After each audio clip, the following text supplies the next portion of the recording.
Listo, por favor, ustedes me confirman si en mi pantalla. Sí, profe, la estamos viendo. Listo, muchas gracias. Perfecto. Bueno, muchachos, antes de iniciar, les voy a dar un avisito.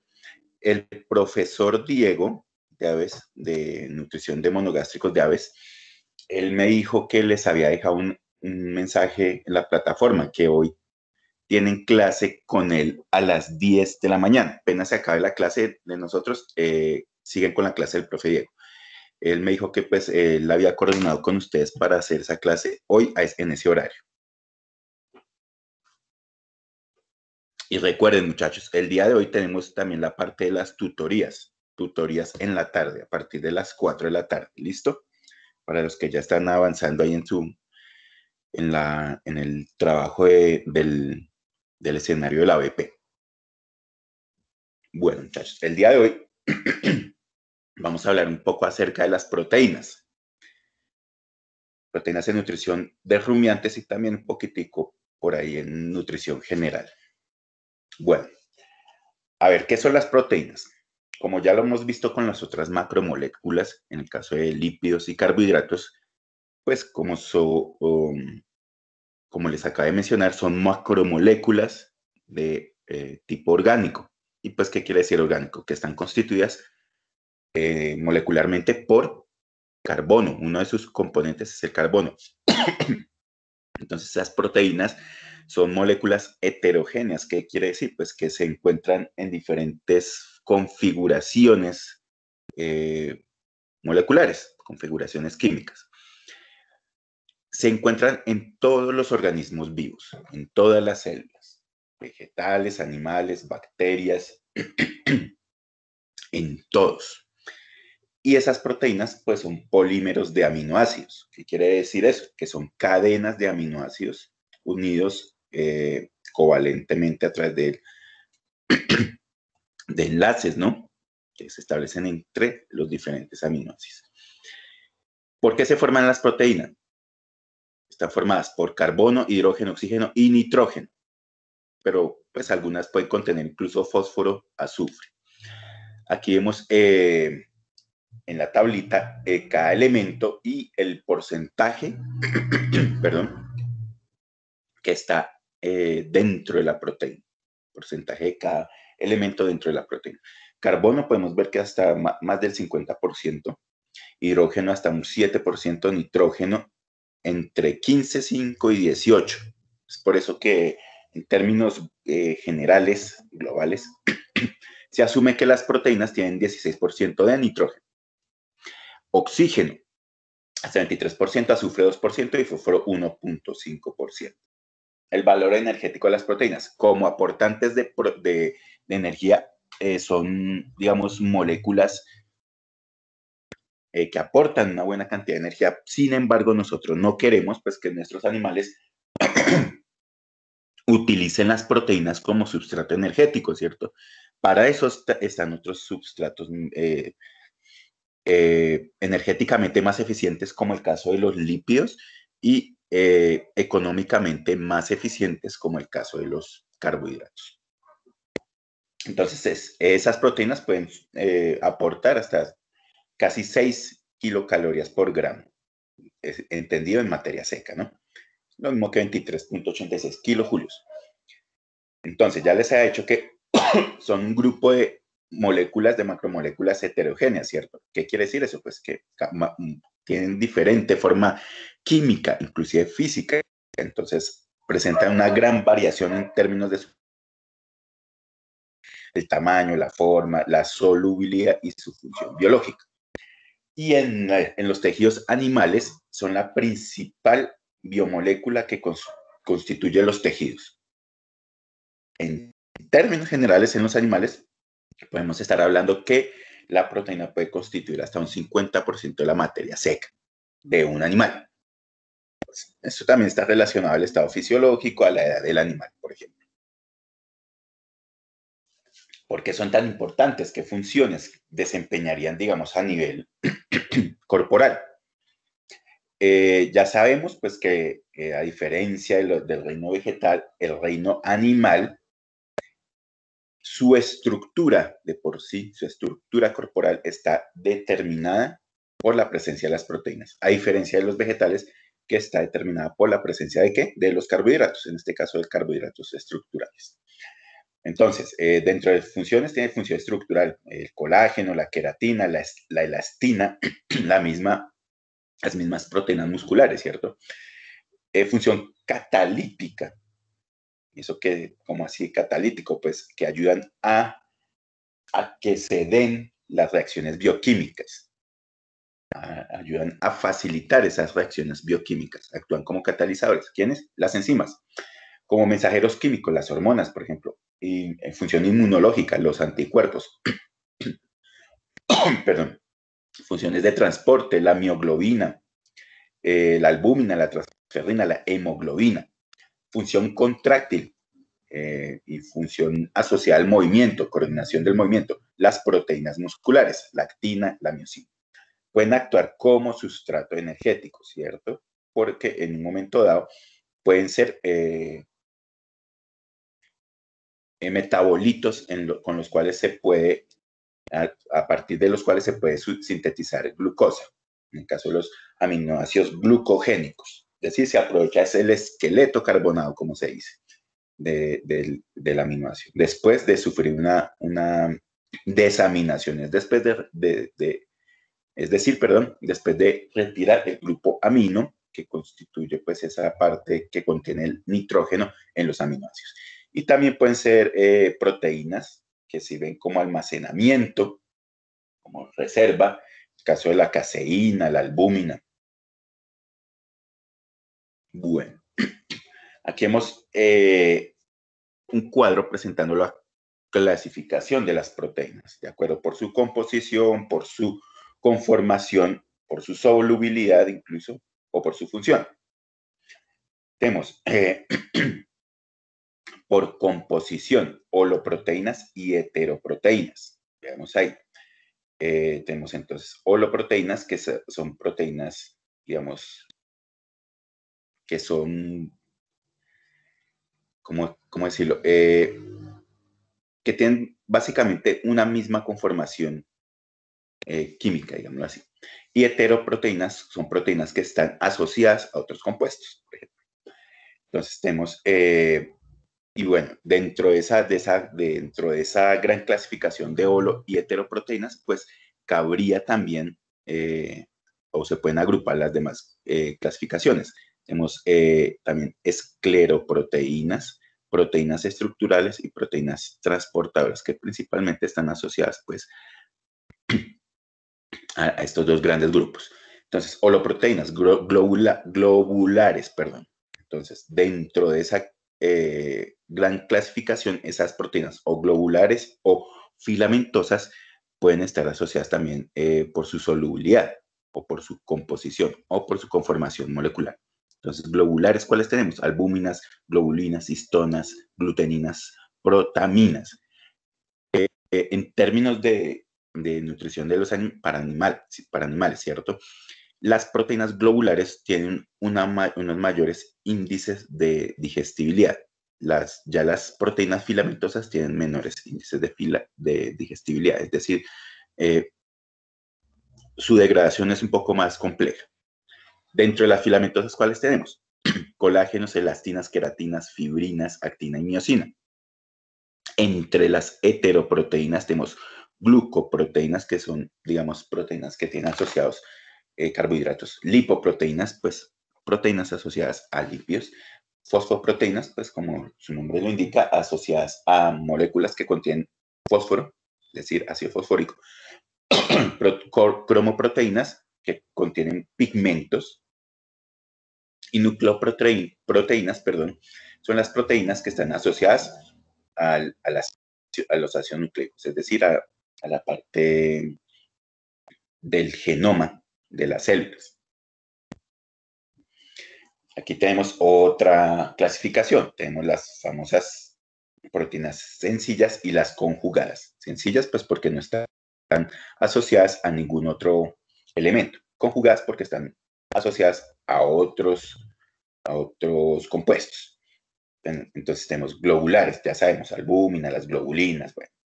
Fibrosas, básicamente, hay para citar que digamos que son comúnmente encontradas en nutrición animal, el colágeno, la elastina, la misma queratina. Conjugadas tenemos glucoproteína, lipo y cromoproteínas. Y también tenemos una fracción que contiene nitrógeno, pero que no está asociada a las proteínas. ¿Y cuál será? Los ácidos nucleicos, los metabolitos, producto de la degradación de la proteína, como ácido úrico, creatinina, urea, los mismos aminoácidos, los aminoácidos libres, ellos, a pesar de ser constituyentes de la proteína, pero cuando están libres, ellos no son proteína, son moléculas libres, metabolitos que están libres. Entonces, contienen nitrógeno, pero no son proteínas. Las amidas y los alcaloides. Bueno, muchachos, ¿hasta aquí tienen alguna pregunta?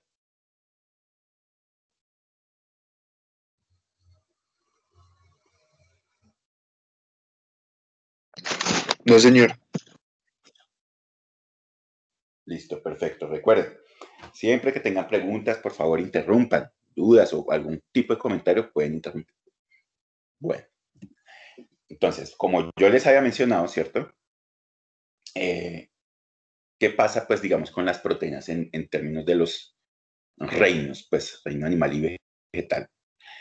En los vegetales están principalmente asociadas a las enzimas, aunque también hay, digamos, proteínas estructurales, digamos, a nivel celular, esas que están ligadas, pues, digamos, a la misma estructura de la célula, por ejemplo, histonas, ese tipo de cosas. Pero principalmente el mayor contenido de proteína a nivel vegetal está presente en las enzimas. Por otros, en los animales, pues digamos, las proteínas están involucradas en un montón de procesos, ya lo vimos, y están asociadas a una gran cantidad de digamos, de necesidades fisiológicas dentro del animal. Tenemos el transporte, estructura, de almacenamiento, por ejemplo. En los animales, pensemos en los herbívoros. Los animales herbívoros, ellos consumen, pues, vegetales, ¿no? Y básicamente el aporte proteico, pensemos un animal que no consuma sino pasto, forrajes, no consume nada más, pasto, forrajes, o cualquier tipo de forraje. El aporte proteico va a ser derivado ¿de qué? De las enzimas, básicamente. Enzimas. Entonces, esas enzimas van a liberar, digamos, la hidrólisis, pues, de esas enzimas a nivel del tracto gastrointestinal de los animales, de esos herbívoros, liberan aminoácidos que pueden ser posteriormente absorbidos por la mucosa intestinal, van a la sangre, de allí van al hígado. En el hígado se metaboliza una parte, tal, y hay una parte que va a la sangre, de la circulación general hacia los tejidos, y a los tejidos van a sintetizar tejido nuevo o a reparar tejidos. Y eso es lo que conformaría, digamos, muy resumidamente, las proteínas animales. ¿A partir de dónde se constituye esa misma proteína animal? A partir de las proteínas vegetales, en el caso de un herbívoro, ¿cierto? Pero ya entraremos un poquito más en detalle porque, pues, los rumiantes, el asunto es un poquito más, es diferente. Entonces, aquí vamos para el caso de los rumiantes. Ellos consumen proteínas dietarias, ¿cierto? Ahora sí pensemos, pues, que se suplementan esos animales y consumen forrajes. Entonces, allí hay una serie de proteínas. Esas proteínas son atacadas ¿por quiénes? Por los microorganismos. Recuerden, todo componente nutricional de la dieta que consume el rumiante va al rumen y es atacado por los microorganismos, por sus enzimas, las enzimas que ellos mismos producen. Entonces van a producir proteasas para degradar inicialmente las proteínas, también producen peptidasas para degradar esos péptidos, perdón, para hidrolizar esos péptidos y liberar los aminoácidos. Inclusive ellos, los microorganismos tienen la capacidad para degradar aminoácidos, tienen enzimas para degradar aminoácidos. Y producto de la degradación de esos aminoácidos, pues obtenemos el amoníaco, el amonio. que los microorganismos también, ellos tienen una serie de enzimas para poder aprovechar ese amoníaco, esa fuente de nitrógeno, para formar su propia proteína, es decir, formar proteína celular. Entonces, bueno, digamos que hay una parte, ese amoníaco, que se metaboliza a nivel del hígado, inclusive a nivel ruminal también hay una parte que forma urea, y digamos a nivel hepático, digamos, ese metabolito, la urea, producto de la degradación de los aminoácidos y del metabolismo del nitrógeno, pues los excesos pues se eliminan en la orina. Los aminoácidos, ellos también tienen digamos, otros caminos. Pueden irse el esqueleto carbonado, por ejemplo, para la formación de glucosa y también para la síntesis de ácidos grasos. O también se oxidan completamente hasta CO2, ¿cierto? Entonces, es importante tener en cuenta que los microorganismos, ellos necesitan un aporte proteico, un aporte de aminoácidos dietario para que puedan formar su propia proteína. De otra forma, pues se vería restringida, perdón, sería restringido su crecimiento y pues se vería también restringido el aporte proteico para el animal. Porque recuerden que el rumiante, ¿de dónde obtiene la proteína, básicamente? O en gran medida de dónde obtiene la proteína. Pues de la proteína microbiana. Sin querer decir pues que hay una parte de la proteína que es pasante, que pasa de los procesos ruminales y va directamente al abomaso, de allí al intestino, y es pues metabolizada, ¿no? Entonces, veamos. Dentro del cuerpo del animal siempre tiene que existir un balance de nitrógeno, ¿cierto? Entonces,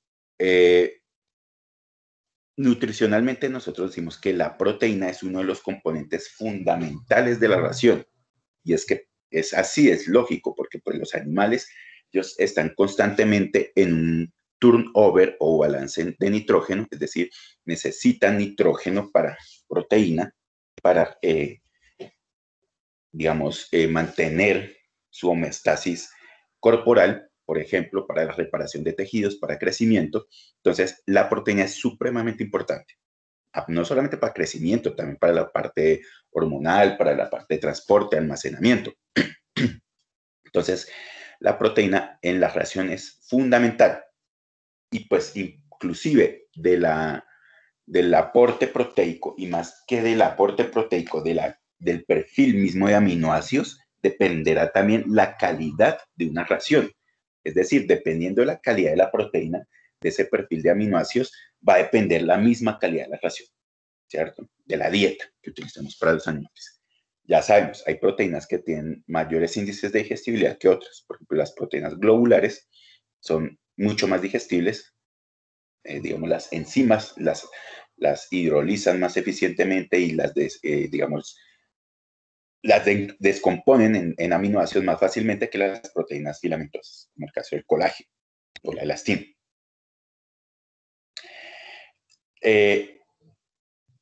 Las proteínas que son ingeridas, pensémoslo así, pensemos en un monogástrico o en un rumiante que ha consumido proteína y pasó proteína hacia el estómago, son digeridas a nivel estomacal por acción de ¿qué? Del ácido clorhídrico y la pepsina. La pepsina es una enzima que degrada proteína. Digamos, ese proceso, independientemente si estamos hablando de un monogástrico o un rumiante, es igual para los dos, no cambia. Es decir, siempre, ya sea en el estómago o en el abomaso, va a haber presencia de ácido clorhídrico y de la pepsina. Recuerden que la pepsina, como simógeno, es el pepsinógeno, ¿no? Que es activado a su vez por la presencia de ácido clorhídrico y pues obviamente por la presencia de proteínas. Entonces, ya a nivel intestinal, digamos que es la primera degradación que sea a nivel estomacal. Posteriormente pasa al intestino, ¿cierto? Donde hay una digestión intestinal, donde hay acción de diferentes tipos de enzimas, tripsina, quimotripsina, elastasa, carbopeptidasa, A y B. Entonces, ¿qué sucede después de esa degradación, esa digestión? Pues se liberan péptidos, oligopéptidos y aminoácidos, ¿cierto? Inclusive los mismos péptidos pueden ser hidrolizados también. Digamos que se absorbe, pensémoslo así, componente más simple, aminoácidos. Los aminoácidos son absorbidos principalmente por transporte activo, que es dependiente de sodio, aproximadamente un 25%, un 75%, perdón. También hay un transporte facilitado que representa un 20% y una difusión pasiva que es la minoritaria, un 5%. Entonces, ¿qué se absorbe principalmente? Ya les había comentado. Aminoácidos hasta un 90% y péptidos, y oligopéptidos, un 10% aproximadamente. Entonces, recuerden, el animal siempre debe tener un balance de nitrógeno entre el que es utilizado versus el que es, digamos, consumido por el animal, digamos, por la dieta, digamos, a partir del aporte externo, ¿cierto? Entonces, ¿para qué se balancea aminoácidos? Pues para mantener todos los procesos fisiológicos que ocurren dentro del animal, fisiológicos y metabólicos. Entonces, siempre va a existir un fondo metabólico común, es decir, el famoso pool de aminoácidos. Entonces, veamos el origen. Tenemos origen exógeno, es decir, a partir de la dieta, es decir, a partir de la absorción intestinal. Y tenemos también inclusive un origen endógeno, producido o generado, esa cantidad de aminoácidos se genera a partir de la degradación de las proteínas endógenas, es decir, proteínas que, digamos, en un momento dado ya cumplieron su ciclo, van a ser degradadas por acción de proteasas endógenas de los lisosomas. Y tenemos también síntesis de aminoácidos, de proteína, inclusive, pensémoslo más en síntesis de aminoácidos que se da principalmente a partir del a nivel hepático, es decir, a partir de los mismos esqueletos carbonados de los aminoácidos, se pueden reconstituir los aminoácidos. Y esos van, ese origen de esos aminoácidos, exógeno y endógeno, va a ese fondo metabólico común, a ese pool de aminoácidos. ¿Y se utilizan para qué? Para síntesis de proteína, para síntesis de compuestos nitrogenados no proteicos, por ejemplo, urea, y para degradación con producción de energía. Pero, ojo, esto únicamente en casos de ayuno prolongado. Es decir, cuando el animal está básicamente con restricción alimenticia por un largo periodo de tiempo, donde primero hace utilización de las reservas de glucógeno, posteriormente las reservas lipídicas, y lo último que le queda al animal para poder mantener su balance energético y poder sobrevivir, pensémoslo así, es utilizar la proteína como substrato energético, que no debería suceder porque, pues, digamos, es un evento nutricionalmente, se considera patológico. Eso no debe suceder. Los animales que estén bien, en buenas condiciones, tienen que utilizar otro tipo de sustratos en términos energéticos.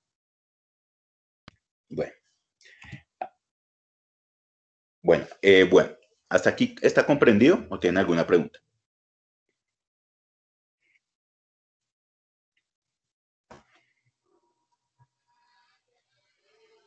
Sí, profe. Listo. Vamos a hablar un poquito ahora de los rumiantes. Los rumiantes, ellos son, digamos, punto aparte. Ustedes saben, a nivel ruminal, el animal que tiene una microflora diversa, una gran cantidad de microorganismos, ¿cierto? Y esos microorganismos, ellos tienen la capacidad enzimática para sintetizar cualquier tipo de aminoácido, todos los aminoácidos, inclusive los aminoácidos que llamamos esenciales. Entonces, digamos, en ese aspecto, el rumiante tendría una ventaja con los monogástricos. Pero, sin embargo, a los rumiantes también se les deben suministrar a través de la dieta todos los aminoácidos, incluyendo los aminoácidos esenciales. Parte del nitrógeno, ¿cierto? Recuerden que cuando dentro de la dieta, dentro de los componentes de la dieta, de esos nutrientes, la aportante de nitrógeno es directamente la proteína, pensémoslo así, mayor aportante. Parte del nitrógeno inclusive puede administrarse, es una estrategia de suplementación en forma de compuestos nitrogenados, por ejemplo, sales amoniacales o la urea. Aproximadamente, bueno, esa suplementación es lo que nosotros llamamos aporte de nitrógeno no proteico, que es ese nitrógeno que van a utilizar, no lo utiliza directamente el animal, lo utiliza los microorganismos para formar su propia proteína celular, su proteína microbiana. Entonces, vemos que sería como aprovechado por el rumiante en segunda instancia, ¿cierto? Porque primero, ¿quiénes son los que lo aprovechan? Los microorganismos. Aproximadamente el 40% de las bacterias de rumen tienen una gran actividad proteolítica. ¿Qué quiere decir? Que tienen las enzimas propias, las enzimas específicas para degradar proteína.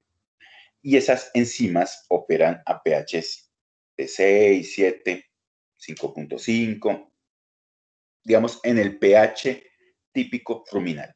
Entonces, no hay ningún problema pues para que operen, para que tengan acción esas enzimas, para que su actividad sea, digamos, óptima. Entonces, las condiciones ruminales mismas le dan esa capacidad. Aparte, pues que uno de los, ¿cómo decirlo? De los factores que afectan también la actividad enzimática, pues es la temperatura. Pues, la temperatura óptima también se encuentra. Y la concentración, del sustrato también. Pues si se le ofrece en la dieta a los animales que contenga proteína, pues van a tener substrato. Ese es, pues, digamos, uno de los postulados de la teoría de Michaelis-Menten. Es decir, la actividad enzimática se ve afectada directamente por la concentración del sustrato.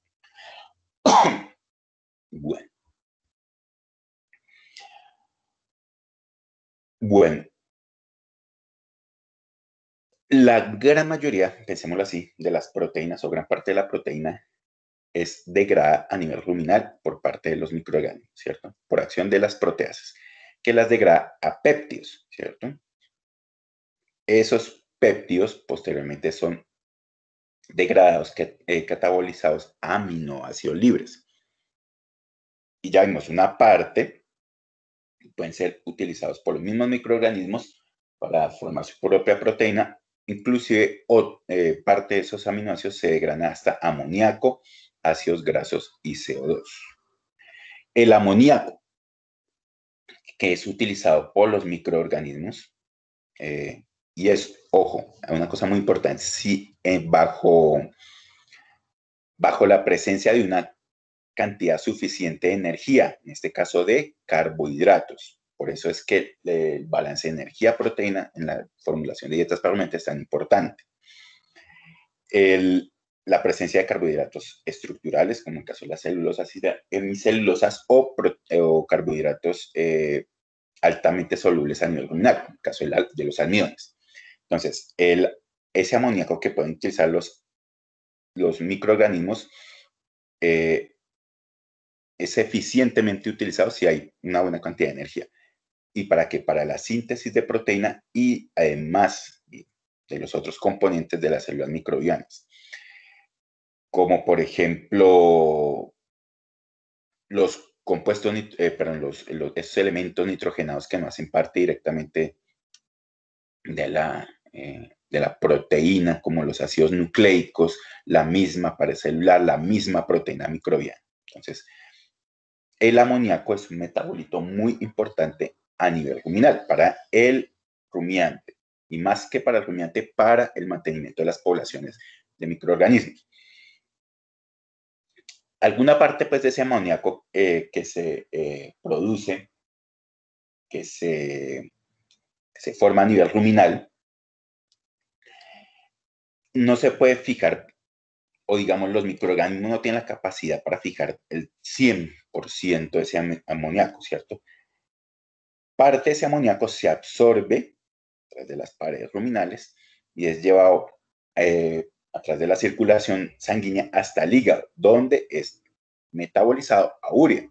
Y la mayor parte de ese exceso de, digámoslo así, de nitrógeno, que no es utilizado por el animal, es excretado a través de la orina. Aunque recuerden que hay un recambio, hay un reciclaje de urea. Parte de esa urea va para la saliva, para compensar también el efecto, para que esa saliva tenga un efecto buffer, un efecto tampón a nivel del rumen, para equilibrar el pH ruminal. La proteína microbiana, recuerden, y ahora sí pensemos en esa gran cantidad de proteína microbiana que se está produciendo, pasa inclusive con las proteínas que no son degradadas a nivel ruminal, que son proteínas de la dieta, que no se modifican, pasan al retículo rumen a través del omaso al abomaso. En el abomaso recuerden que existen los dos tipos de digestión de tipo química, digestión de tipo enzimática. Química mediada por el ácido clorhídrico, enzimática mediada por la pepsina, que es la enzima, ¿no? Después pasan al intestino delgado, donde, digamos, esa proteína total, pues, que está ingiriendo el animal, se digiere en el rumen, ¿cierto? Más o menos 70-80%. Pensémoslo así para las dietas normales, en los rumiantes, hasta más o menos un 30-40% para las proteínas que no son de tanta solubilidad. 70-80% se digiere, digamos, las proteínas de alta solubilidad. Por ejemplo, las enzimas son, digamos, recuerden, el aporte proteico de los forrajes, ya sean gramíneas o leguminosas, principalmente está por enzimas, ¿cierto? Las proteínas, las enzimas, que son proteínas, básicamente, ellas son, digamos, proteínas de alta solubilidad por su conformación estructural. Generalmente las enzimas son tubulares, ¿no? Son proteínas que presentan estructuras terciarias y son mucho más digestibles. Entonces, digamos que se pueden digerir más fácilmente. Entonces, esa digestión ruminal pues, es mucho más alta, digamos, en ese tipo de proteínas. Por lo tanto, se pueden digerir 70-80%. Y hasta un 30-40% en las proteínas que son menos solubles, por ejemplo, las proteínas filamentosas. Entre el 30 y hasta el 80% de las proteínas de los forrajes se degradan, como lo vemos, a nivel ruminal. Y esa cantidad depende del tiempo de permanencia que dure, pues digamos, a nivel del rumen y el nivel de alimentación. Entonces, al mayor tiempo de permanencia a nivel ruminal, pues mayor será la tasa de degradación de esa proteína a nivel ruminal, ¿cierto? Y también si el aporte proteico de la dieta, digamos, es bueno, pues habrá mayor cantidad de proteínas para degradar. Por parte, recuerden, de los microorganismos, porque ellos son los que tienen, pues, digamos, las enzimas para hacer eso. Bueno, ya les había mencionado, aproximadamente un 40 y tanto por ciento de las bacterias ruminales tienen una alta actividad proteolítica, es decir, poseen las enzimas adecuadas para degradar la proteína a pHs muy cercanos a la neutralidad. El pH ruminal, digamos, se tiende a acidificar un poco, pero pues realmente por la acción de la saliva se tiende a mantener estable, ¿cierto? Y esas enzimas pueden actuar a pHs de 6, 7. Inclusive, veamos con lo que pasa con con los ácidos grasos volátiles. Una parte de esos ácidos grasos volátiles, acético, propiónico, butírico, que están presentes en el rumen, se forman a partir de la degradación de los aminoácidos, ¿cierto? Porque se aprovecha el esqueleto carbonado de esos aminoácidos y como metabolitos digamos, de esa degradación de esos aminoácidos, pues se pueden obtener ácidos grasos volátiles. La degradación microbiana de los aminoácidos, como por ejemplo cisteína, ácido glutámico y serina, forman ácido pirúvico, ¿cierto? Que a su vez ese ácido pirúvico puede ser metabolizado a ácidos grasos volátiles, como el acetato, propionato y butirato. Aproximadamente la materia orgánica, ¿cierto? Pensemos, 500 gramos en un volumen de unos 5 litros, en el caso de un ovino, esos 500 gramos contienen entre 5 y 35 gramos más o menos de nitrógeno total, ¿cierto? Y aproximadamente el 90% de ese nitrógeno total presente en ese contenedor ruminal se encuentra en forma insoluble, es decir, de difícil degradación, pensémoslo así. Pero, recuerden, los microorganismos tienen una gran capacidad para degradar proteínas, ¿cierto? Entonces, digamos que no sería tan problemático.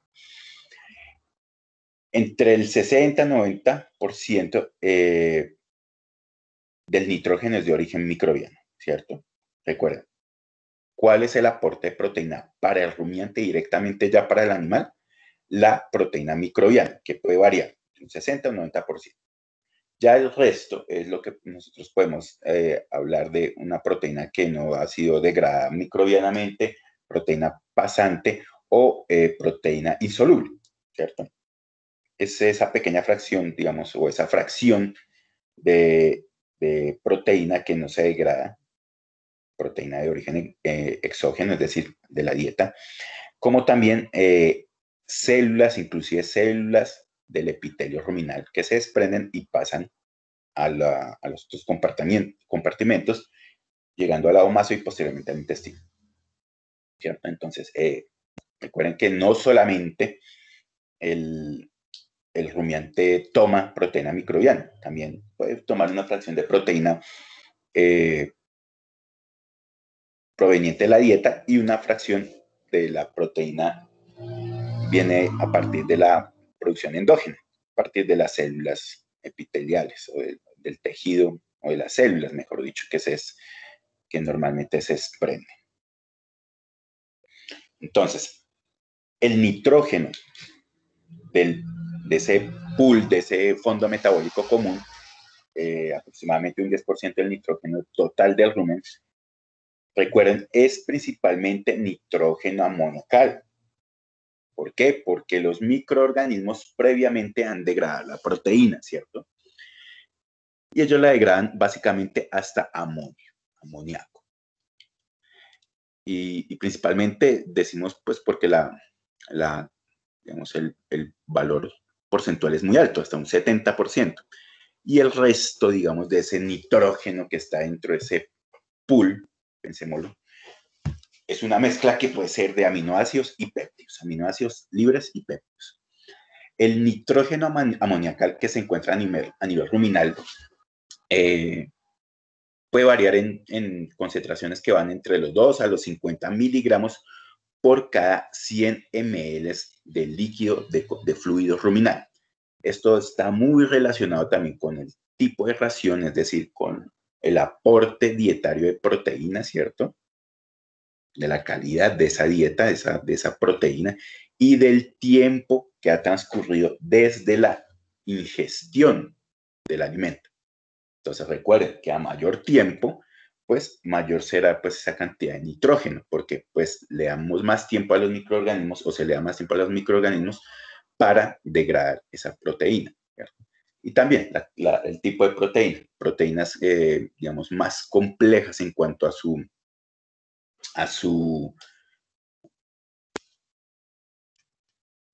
en términos de su degradación, pues tienden a retrasar un poco más este proceso.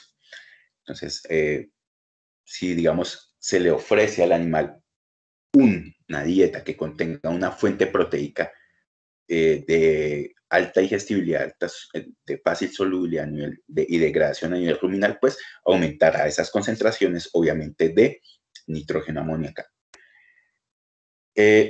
Aproximadamente pasadas unas 2 horas después del consumo de alimentos, se puede encontrar la máxima concentración de amoníaco, pues aportado por las proteínas, producto de la degradación misma de esas proteínas, ¿no?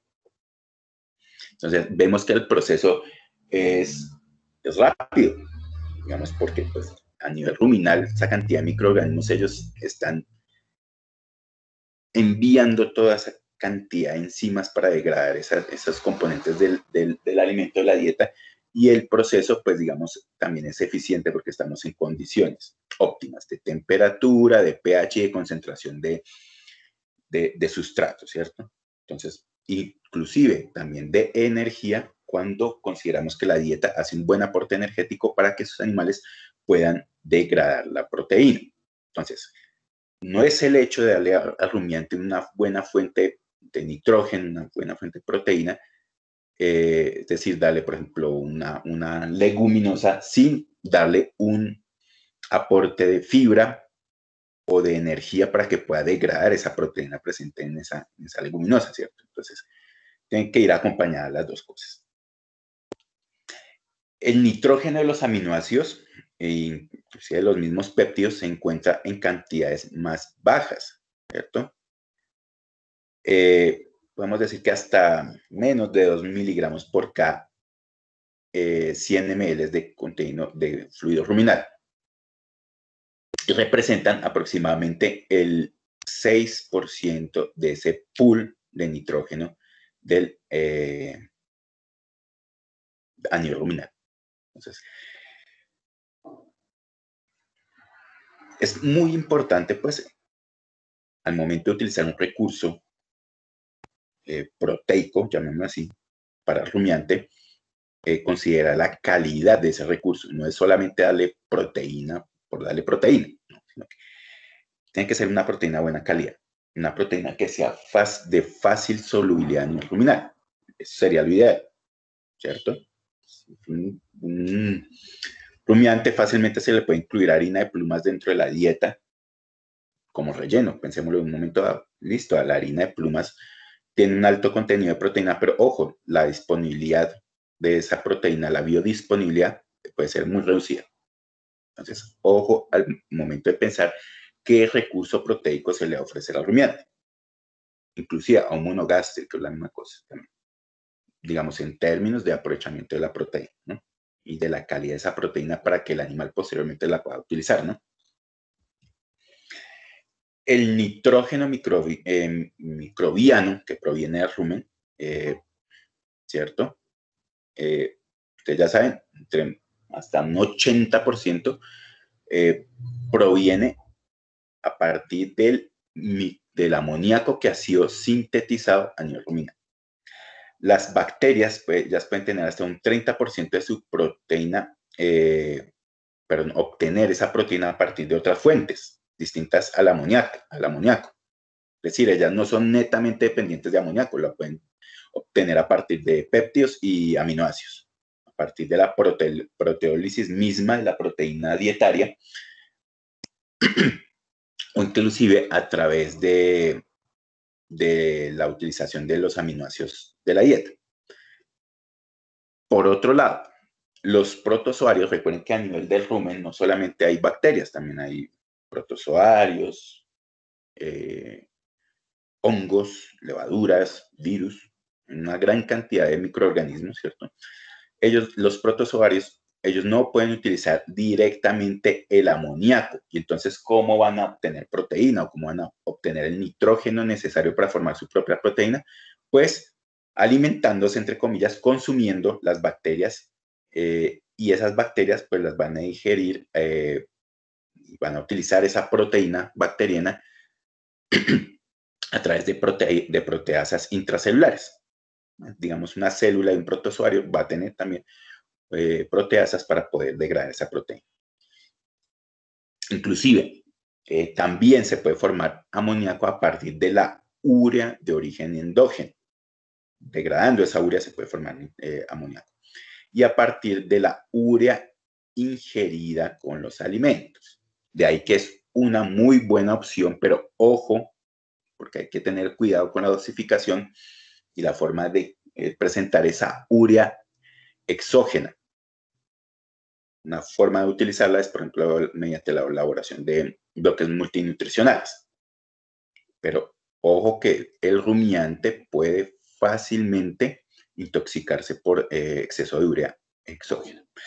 La degradación de la urea hasta amoníaco y CO2 sea por la acción de la por enzimas ureasas, la ureasa, que es básicamente de origen microbiano y que está presente en el rumen. Y la acción, digamos, de esa ureasa es muy rápida.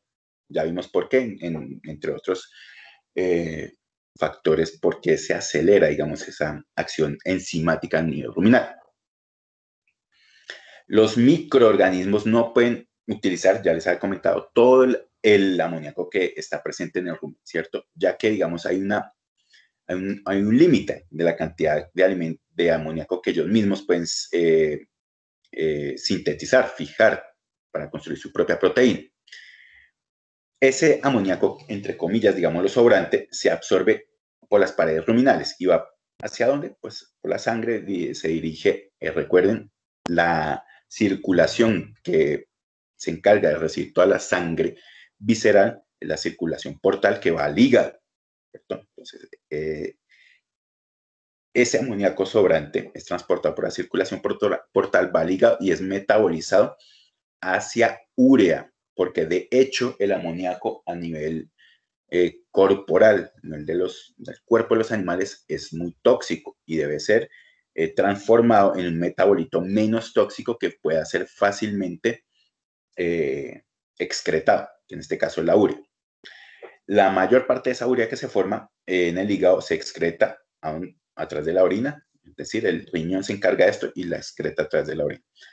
Una parte, que puede ser hasta un 20%, se recicla. Recuerden, esa urea se puede reciclar a nivel hepático. Se recicla a través de la saliva o a través de difusión directa desde la sangre, a través de la pared del rumen. Y se recicla por acción de la ureasa, por acción de la ureasa se descompone a amoníaco también. Entonces recuerden, no es que se pierda, digamos, ese nitrógeno, siempre va a haber un constante recambio de ese nitrógeno. Entonces, es muy eficiente en términos de la utilización del nitrógeno, el rumiante. Entonces, ya vimos un producto que básicamente para cualquier otro animal es de desecho, el amoníaco, es utilizado por los microorganismos para formar su proteína y a su vez el rumiante utiliza la proteína microbiana para formar su propia proteína. Entonces, ahí es muy eficiente. Y por otro lado, la utilización del amoníaco, que es metabolizado para formar urea. Parte de esa urea también va a ser reciclada digamos, para la formación de las sales, pues digamos que están en la saliva. Ahí se está reciclando más nitrógeno. Entonces, el rumiante, viéndolo, digamos, desde ese punto de vista, dos eventos fisiológicos, es muy eficiente en la utilización del amoníaco, o del nitrógeno, mejor, pensémoslo, del nitrógeno. Bueno, una gran cantidad de amoníaco se recicla, ¿cierto? Como consecuencia de la degradación, de la hidrólisis de las bacterias. Recuerden, inclusive dentro de ese rumen también hay degradación, hay muerte bacteriana, hay predación de esas bacterias por parte de los protozoarios. Y pues hay una gran cantidad de nitrógeno que queda libre, ¿cierto? Entre comillas, digámoslo, porque no va a quedar libre, porque se va a sintetizar posteriormente amoníaco a partir de ese nitrógeno. Nitrógeno ligado a los aminoácidos, ¿cierto? Y digamos que ese nitrógeno, ese amoníaco que se forma, puede llegar a ser hasta un 40%, producto de ese reciclaje y de esa muerte celular de los microorganismos, de la predación de los protozoarios. El reciclaje del amoníaco representaría hasta el 10 o hasta el 50% del flujo total de amoníaco que se está movilizando en ese rumen. Y se produce principalmente como resultado de la lisis, de la hidrólisis de la proteína de los microorganismos. Entonces, ustedes siempre piensen en el rumen como un ambiente pues muy dinámico, en el cual pues se dan todos los procesos normalmente uno ve en la naturaleza, pensémoslo así, los animales se multiplican, crecen, mueren, hay predación, entonces ese reciclaje, ese nitrógeno pues se da pues digamos normalmente en el rumen y es un flujo de nitrógeno, flujo amoniacal, pensémoslo así, que puede ser hasta el 50% derivado pues de esos procesos ruminales que se producen normalmente. La síntesis de proteína a nivel ruminal puede llegar a un nivel máximo cuando el amoníaco, recuerden, siempre piénsenlo así en términos de amoníaco, cuando esa concentración de amoníaco en el rumen es de más o menos 9 miligramos por cada 100 ml de fluido ruminal. Ahí es cuando la síntesis proteica, es decir, cuando los microorganismos tienen la capacidad para sintetizar al máximo proteína a partir del amoníaco. Es decir, en dietas que contengan, o está muy asociado a dietas que contengan 13% de proteína. Es decir, si en su dieta, en la ración que se le da al rumiante, esa ración asegura que tienen 13% de proteína, esa dieta. Y proteína de buena calidad, ¿no?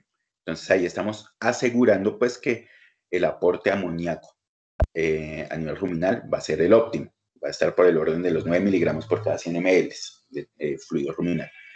Entonces va a haber una buena cantidad de nitrógeno circulante para que los microorganismos puedan multiplicarse eficientemente.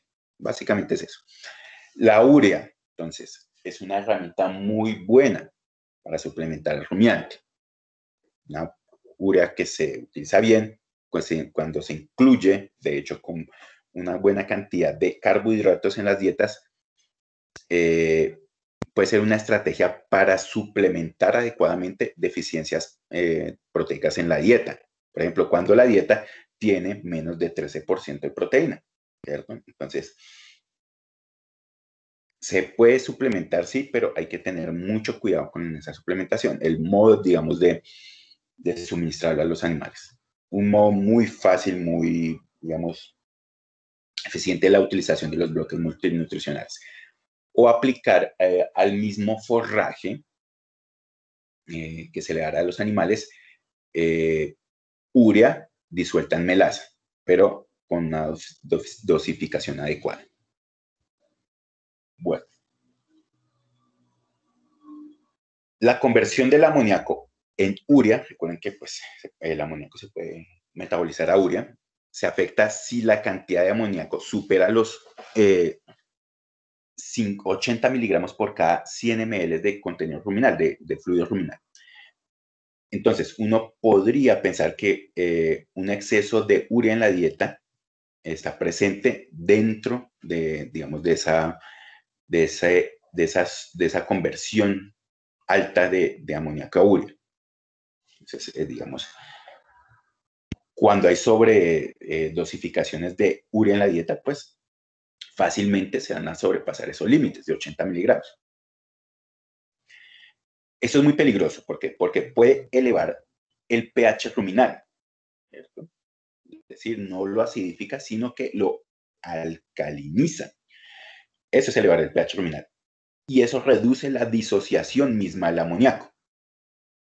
Es decir, a pHs más altos, el amoníaco no se disocia y se absorbe, digamos, como una base libre a través de la pared ruminal. Entonces, a nivel, el animal está absorbiendo, digamos, un compuesto básico, ¿cierto? Un compuesto alcalino. Entonces, cuando el animal comienza a absorber ese compuesto, esa base libre, digámoslo así, los niveles de amoníaco extremadamente, digamos, o asociamos eso a los niveles de amoníaco que están muy altos a nivel ruminal, que están asociados a niveles muy altos en la sangre, de 1 miligramo por cada 100 ml, que lo normal sería hasta máximo 2 miligramos por cada 100 ml. Entonces, ese amoníaco disuelto, digamos a nivel sanguíneo, que está en circulante, afectan el metabolismo de los carbohidratos, puede causarse intoxicación por amoníaco, que frecuentemente está acompañado por trastornos neurológicos, temblores musculares, problemas respiratorios, incoordinación, y el exceso de ese amoníaco que ha sido absorbido, que está a nivel de sanguíneo, fácilmente puede estar en 1, 1.5, 2 miligramos por cada 100 ml, que es ya son límites letales, ¿no? Puede causar la muerte del animal. Y es la muerte asociada a una inadecuada utilización de la urea. Un exceso de urea puede causar la muerte del animal. Entonces, la intoxicación por urea y la muerte por digamos, esa muerte, por la intoxicación por urea, por el que el animal consumió una excesiva cantidad de urea que digamos, puede ser metabolizada amoníaco, ¿cierto? El exceso de amoníaco pues nos va a subir el pH ruminal, entonces ese amoníaco no se va a disociar y se va a absorber como una base libre, ¿cierto? Entonces, básicamente la muerte por envenenamiento por amoníaco, por esa absorción de ese amoníaco, dificulta que la sangre tenga la capacidad para ejercer su acción equilibrante, su acción buffer. Entonces, la sangre básicamente se nos alcaliniza por esa excesiva cantidad de amoníaco. Entonces, se eleva el pH sanguíneo y hay una dificultad misma en la capacidad de la sangre para eliminar el CO2. De ahí los problemas respiratorios, ¿cierto? Entonces, mucho cuidado al suplementar la urea. No es colocar urea por colocar y pensar pues que la rumiante efectivamente es muy eficiente utilizando la urea del amoníaco, pero pues hay que tener mucho cuidado con la dosificación. La urea efectivamente se puede utilizar como un sustituto parcial de la proteína, no digamos directamente como proteína, sino como fuente de nitrógeno. Por lo tanto, es necesario proporcionar esa urea en suplementos líquidos o sólidos. Digamos con un aporte, recuerden, un aporte muy bueno de energía.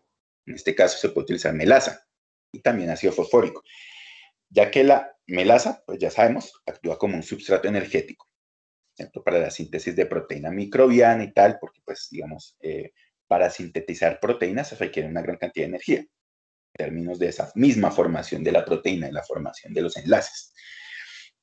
¿Y quién va a hacer ese aporte energético? Pues la melaza. Y el ácido fosfórico rebaja el pH del contenedor ruminal. Recuerden, en un momento dado, una alta concentración de urea puede ser problemático porque eleva el pH ruminal, ¿cierto?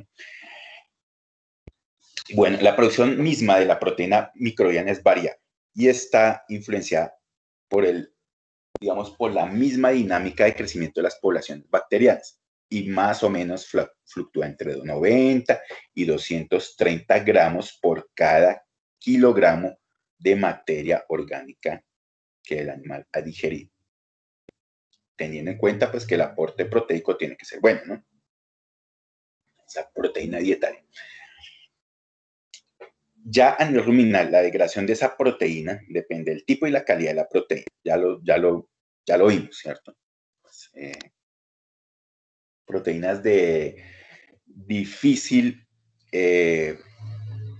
digestión, pues, o degradación, pues, básicamente va a limitar mucho ese proceso de la degradación misma de la proteína y de la utilización de ese nitrógeno. También depende de la solubilidad y de la degradabilidad de esa proteína, de los enlaces disulfito, digamos, también de los efectos mismos del procesamiento, por ejemplo, cuando ofrecemos alimentos balanceados, el efecto del procesamiento y almacenaje también de ese alimento, efecto que se puede verificar sobre la proteína, del tiempo de retención y recambio, el famoso turnover, que depende también del tamaño de partícula y el nivel de consumo, y también de la relación de nitrógeno proteico y no proteico dentro de la dieta. Aquí solamente pues para mostrarles cómo sería, digamos, la utilización a través de, bueno, la utilización del nitrógeno básicamente por parte de los microorganismos a nivel ruminal. Entonces recuerden, el aporte de proteína de nitrógeno, llamémoslo así, viene dado por las proteínas dietarias, por las mucoproteínas de la misma saliva y, digamos, digamos, por el mismo reciclaje proteico que sea a nivel ruminal. Ahí que se obtiene péptidos de cadena corta, aminoácidos, ¿cierto? Donde pues actúan, digamos, básicamente proteasas y endopeptidasas. Pero recuerden, hay una pequeña parte de la proteína, o bueno, una fracción de la proteína, que son proteínas pasantes que van directamente al intestino delgado. Pero también podemos hacer un aporte de nitrógeno no proteico, básicamente, que es lo que más se utiliza, urea, ¿cierto? Pero también se puede utilizar nitritos, nitratos, biuret, pero el que más se utiliza es la urea. A nivel del rumen, pensémoslo así, la proteína se degrada a péptidos, por acción de las peptidasas, enzimas propias microbiales, vamos a obtener que aminoácidos, ¿cierto? Pero una parte de esos péptidos, los mismos microorganismos los van a utilizar para formar su proteína microbiana. Entonces, se liberan aminoácidos que pueden ir inclusive también para la formación de ácidos grasos volátiles a partir del piruvato o para la formación de proteínas microbianas. Inclusive se pueden degradar esos mismos aminoácidos a amoníaco, es decir, se libera ese grupo amino y se sintetiza amoníaco. Entonces tenemos que se pueden utilizar también los esqueletos carbonados de los aminoácidos para la formación de ácidos grasos libres, perdón, ácidos grasos volátiles por el lado de la vía del piruvato. Y también hay una parte de amoníaco que se va a excretar. O sea, ese amoníaco que se excreta básicamente es a través de la urea, a través de síntesis hepática, ¿cierto? Damos los excesos de nitrógeno. Aquí vemos el esquema pues, clásico de la utilización de los nutrientes en el rumiante. En este caso es la proteína, ¿no? Tenemos qué aporta la dieta en términos de ingredientes, básicamente granos y forrajes. Y esos granos y forrajes obviamente tienen proteína, ¿cierto? Esa proteína va a ser digerida a nivel ruminal, pensémoslo así. Pero hay una parte de esa proteína que va directamente al intestino, lo que ya denominamos proteína insoluble a nivel ruminal o proteína pasante. Pero pensémoslo, que a nivel ruminal esa proteína va a ser degradada a aminoácidos, ¿cierto? Esos aminoácidos a su vez pueden irse para la síntesis de amoníaco, producto de su catabolismo, de su degradación por parte de los microorganismos, de las enzimas microbiales. Pero recuerden, también hay un aporte dietario de nitrógeno no proteico, pues en este caso puede ser urea. Entonces pensemos, ese amoníaco producto de la degradación de los aminoácidos, digamos, bajo unas condiciones ideales en las que están participando, digamos, el aporte energético de la dieta misma, es decir, energía producida a partir de la fermentación de los carbohidratos. Ese amoníaco se va a utilizar para la síntesis, más que el amoníaco, digamos, se utiliza el nitrógeno para la síntesis de proteína bacteriana. Esa proteína bacteriana básicamente es la que va al intestino, ¿cierto? Y es una proteína que va a ser degradada a nivel intestinal. ¿Para qué? Para liberar aminoácidos. Entonces, recuerden, hay una parte también de los alimentos que no se digieren, de la proteína que no se digiere, inclusive de los microorganismos, del nitrógeno bacteriano que no es digerido y va a las heces. Pero los aminoácidos que son absorbidos a nivel intestinal, a través de la pared intestinal, va hacia dónde? Hacia la circulación. Recuerden, ¿quién recoge la circulación de las vísceras? Pues la circulación portal que va hacia dónde? Hacia el hígado.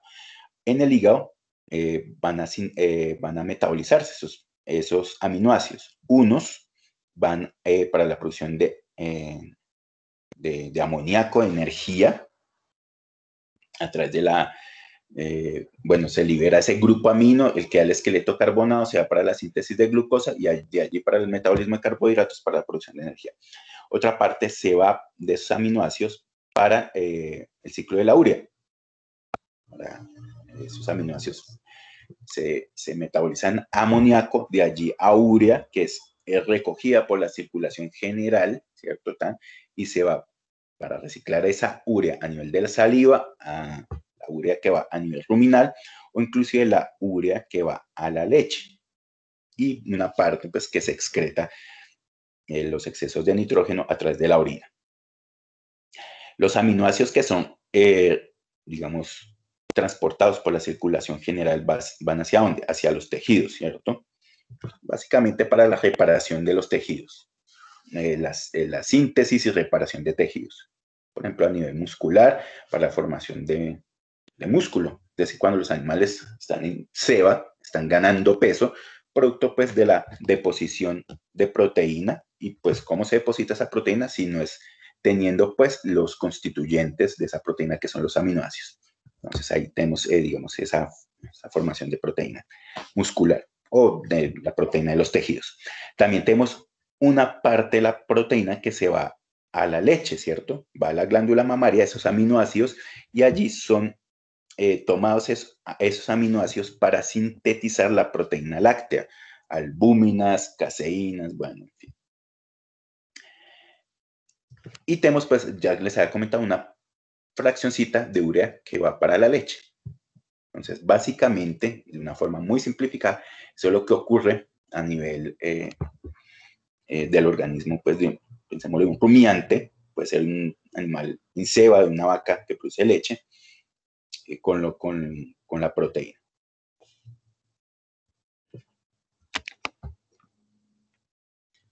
Bueno, ¿hasta aquí está comprendido o tienen alguna pregunta?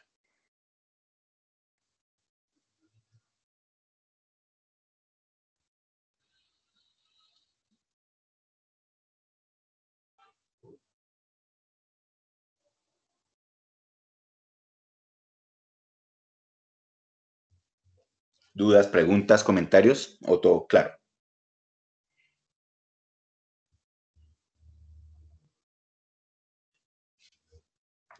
Bueno, continuemos. Recuerden que a nivel corporal siempre va a existir un pool de aminoácidos, ¿cierto? Es esa reserva de aminoácidos, ese fondo metabólico común que ayuda pues al mantenimiento de ese equilibrio del nitrógeno en los animales.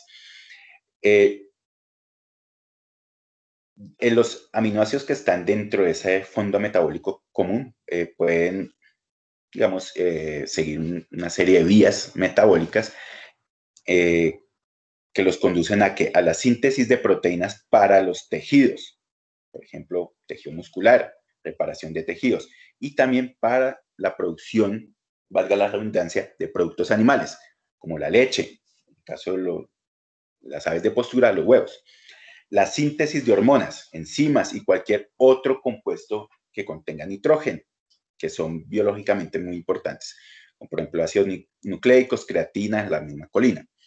También pueden ir para la degradación misma de esos aminoácidos, digamos que han cumplido ya con sus funciones metabólicas o fisiológicas en el organismo, o de los aminoácidos que son ingeridos y que superan, digámoslo así, las cantidades que necesita el animal.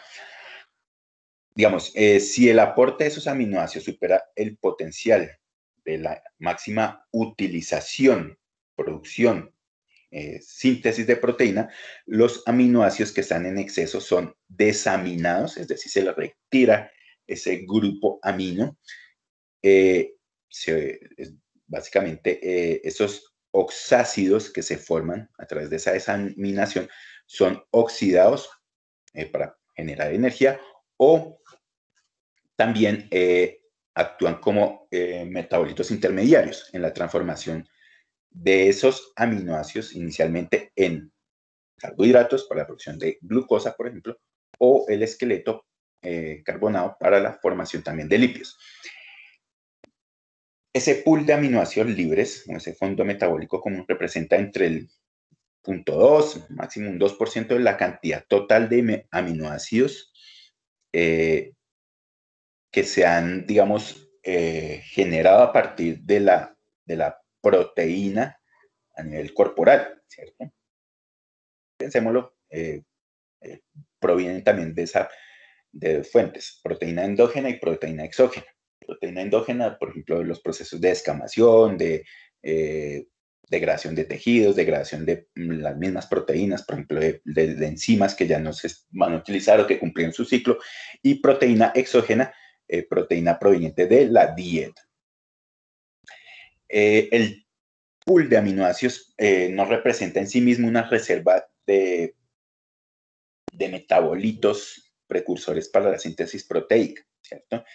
Y se va gastando rápidamente si la entrada de esos aminoácidos a ese pool se para muy bruscamente, por ejemplo, a través de procesos de mala alimentación, por ejemplo, cuando hay deficiencias proteicas dentro de la dieta, o cuando la misma proteína que está dentro de esa dieta no es de buena calidad. Entonces, digamos, el animal no puede aprovechar esa proteína y ese pool de aminoácidos va a comenzar a gastarse muy rápidamente hasta que se agota, ¿no? Entonces ahí tenemos, pues, digamos, ¿qué sucede con los aminoácidos? Entonces tenemos aminoácidos que son absorbidos, ¿verdad? Dietarios, pensémoslo, o también el aporte endógeno. Un 35% se pueden ir hacia la vía de la desaminación, es decir, tenemos los famosos cetoácidos para la producción de energía, ya sea lípidos, carbohidratos o la misma oxidación de esos aminoácidos para generar energía. 65% se va a o se quedan como aminoácidos disponibles. ¿Para qué? Para la reparación de tejidos, para la deposición de proteína muscular, por ejemplo. Es decir, son aminoácidos que van a ser utilizados para la formación de proteína o inclusive para la formación de la proteína de los productos de origen animal, huevos, leche, en fin, lana. Y hay, pues, digamos, otros destinos que pueden tener esos aminoácidos para la síntesis de hormonas, para la síntesis de enzimas. Entonces, recuerden que siempre tiene que haber una renovación de esa cantidad de proteína que está en el corporal, de ese pool de aminoácidos, de nitrógeno circulante. Entonces, a partir de esa renovación, de ese reciclaje, digámoslo así, un 80% de lo que se recicla se va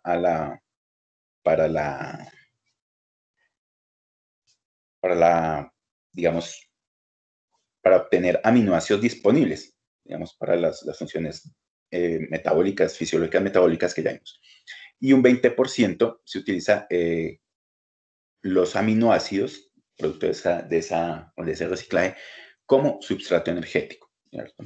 Para la generación de energía propiamente a partir de la hidrólisis, de la oxidación de los aminoácidos o para la formación de lípidos o de glucosa. Vamos ahora un poquito acerca de la esencialidad de los aminoácidos. Concepto bastante importante en términos de nutrición animal. ¿Y qué es eso de esencialidad? Básicamente es la necesidad que tiene un animal de un aporte exógeno de un aminoácido, porque el animal no tiene la capacidad para sintetizarlo.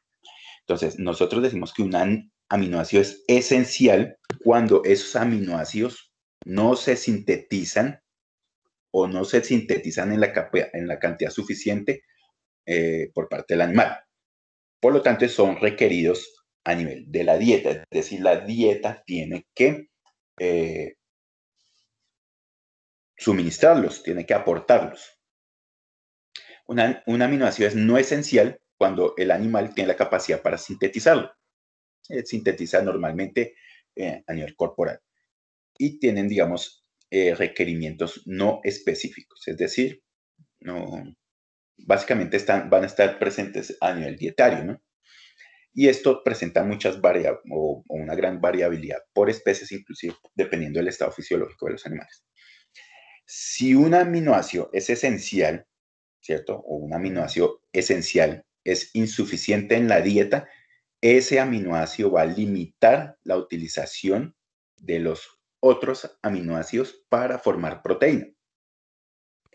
Y si una proteína es deficiente en uno o más aminoácidos, y peor aún, si son aminoácidos esenciales, su calidad es más baja. Es decir, nutricionalmente esa proteína tiene un perfil más bajo, ¿cierto? Nutricionalmente. La mayoría de los aminoácidos esenciales pueden sustituirse por aminoácidos análogos, inclusive aminoácidos sintéticos, los alfa-cetoácidos o los alfa-hidroxiácidos, a excepción de dos, básicamente, la lisina y la treonina. Parece que las necesidades de los animales se refieren más a las necesidades de los aminoácidos, se refieren más al esqueleto carbonado del aminoácido más que por la necesidad del mismo nitrógeno. Entonces, el aminoácido esencial se necesita más su esqueleto, pensémoslo así, esqueleto carbonado a nivel celular, porque la célula no tiene la capacidad para sintetizarlo, que el mismo aporte de nitrógeno que puede hacer el aminoácido dentro de la célula, o la necesidad de nitrógeno que tenga pues en un momento dado. Entonces, veamos aquí, aminoácidos no esenciales. Alanina, asparagina, aspartato, hidroxipolorina, ornitina, la cistina, prolina. Semiesenciales. Por ejemplo, la arginina es semiesencial en ratas y cerdos. Y en el ser humano solamente en la fase de crecimiento. En pollos y en peces es esencial. La cisteína es esencial cuando el aporte de metionina no es suficiente. Es decir, cuando la dieta no aporta la cantidad necesaria de metionina. Porque a partir de metionina se puede sintetizar cisteína. La tirosina es esencial cuando el aporte de fenilalanina no es suficiente. Lo mismo pasa. A partir de fenilalanina se puede sintetizar tirosina. La asparagina es semiesencial cuando se utilizan, digamos, dietas purificadas con aminoácidos. La prolina es esencial en pollos y en ratas. Y la taurina es esencial en felinos, en gatos. Esenciales, aminoácidos, los clásicos básicamente, la lisina. Estos dos son supremamente importantes porque van directamente a la formación de proteína, lisina y metionina. Sin querer decir que los otros no sean importantes, también el triptófano, la treonina, la fenilalanina, la valina, la leucina, isoleucina, prolina, taurina. Y pues dependiendo también de la especie. Esenciales, ¿no? Digamos, dependiendo pues la especie y también el estado fisiológico, podría ser la fenilalanina, la isoleucina, histidina, lisina, metionina, treonina, y la interacción entre aminoácidos, fenilalanina y tirosina, metionina y cisteína, glicina, serina. Esto asociado a que la presencia de un aminoácido inhibe la síntesis del otro, ¿cierto? Porque pueden actuar como precursores del otro aminoácido. Y la fenilalanina y tirosina en todas las especies, metionina, cisteína en pollo, rata, cerdo, peces, el ser humano, los niños en crecimiento, glicina, serina en los pollos. Veamos, continuamos un poquito más con ese concepto de aminoácidos limitantes.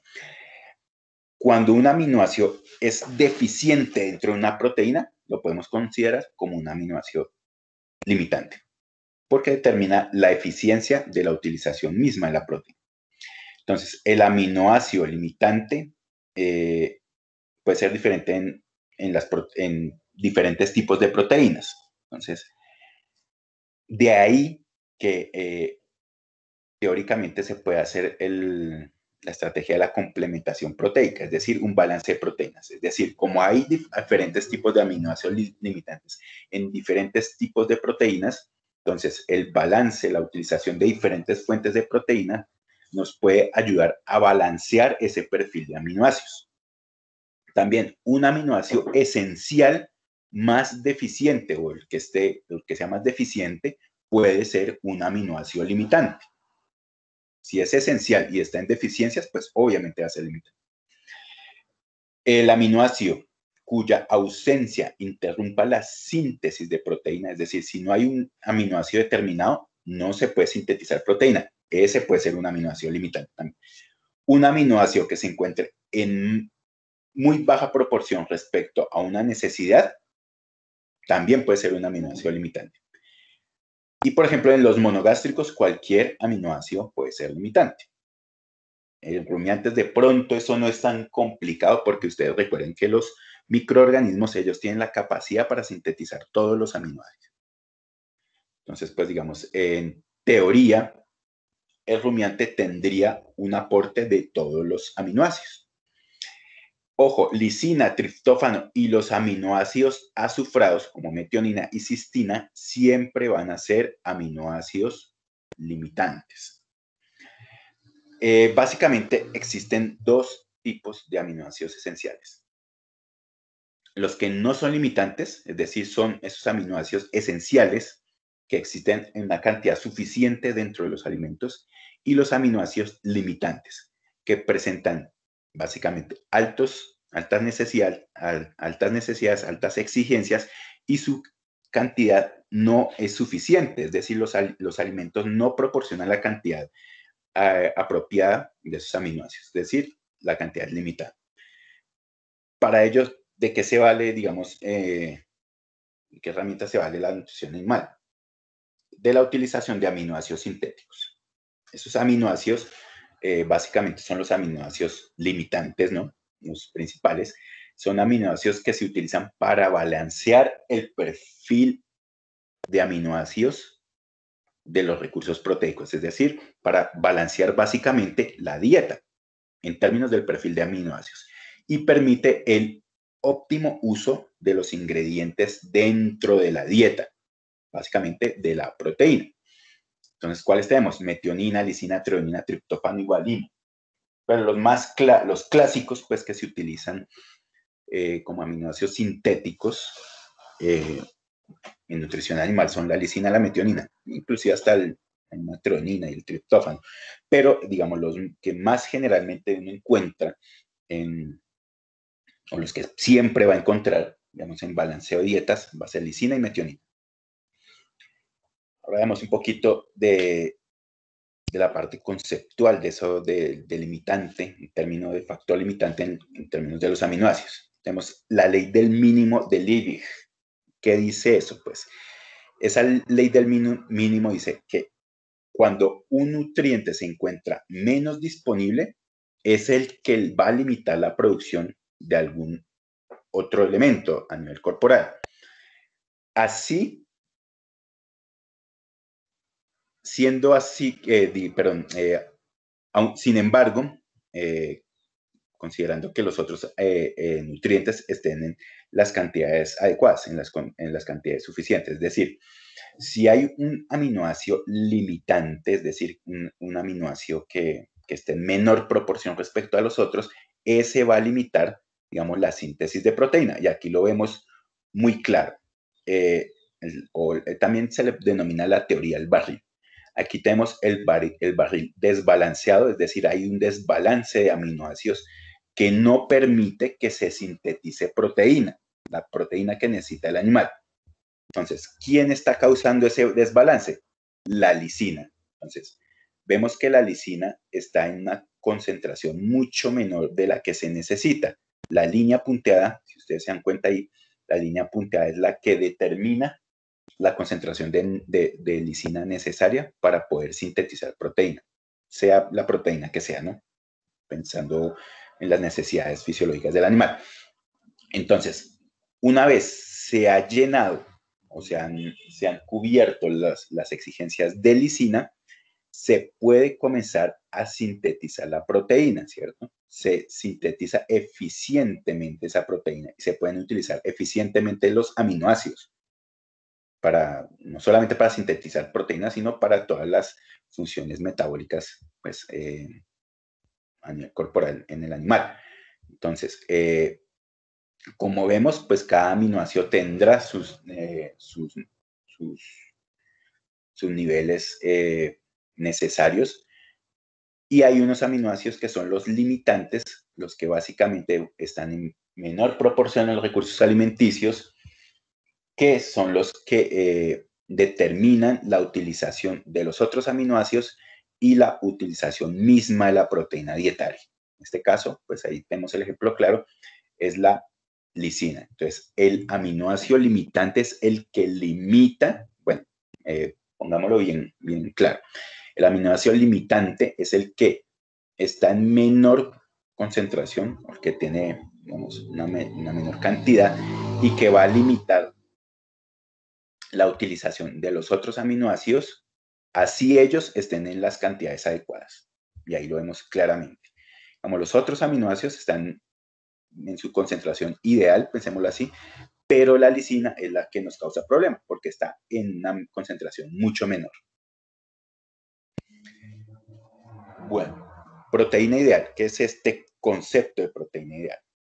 Cuando hablamos de proteína ideal, nos referimos más que a la proteína en sí misma, es al balance de aminoácidos dentro de esa proteína. Es decir, una proteína o una dieta que contenga una cantidad de proteína determinada, pero que a su vez esa proteína presente los aminoácidos que no estén ni en exceso ni en falta. Es decir, proporciona a los animales los requerimientos, pues las exigencias de todos los aminoácidos necesarios para el mantenimiento y la máxima deposición proteica. Es decir, para que el animal pueda utilizar esos aminoácidos para todas sus funciones fisiológicas y metabólicas y para adicionalmente depositar proteína. Y pues digamos debe existir una correlación directa entre el tejido mismo, el patrón, el perfil de aminoácidos del tejido, el cuerpo del animal o el producto derivado, huevos, leche, lana, y las necesidades, las exigencias de aminoácidos que tiene ese animal y digamos, el aporte dietario a través de la proteína. Entonces, la relación tiene que ser proporcional entre aminoácidos, ¿cierto? Tiene que existir un balance entre esos aminoácidos. Por ejemplo, disminuir el nivel proteico de la ración, pero manteniendo los niveles de aminoácidos limitantes, favorece, por ejemplo, el tratamiento o mejora, digamos, el estrés calórico en cerdos, ¿cierto? Porque estamos garantizando que están los aminoácidos limitantes dentro de esa ración para los cerdos. No vamos a, digamos, a generar problemas de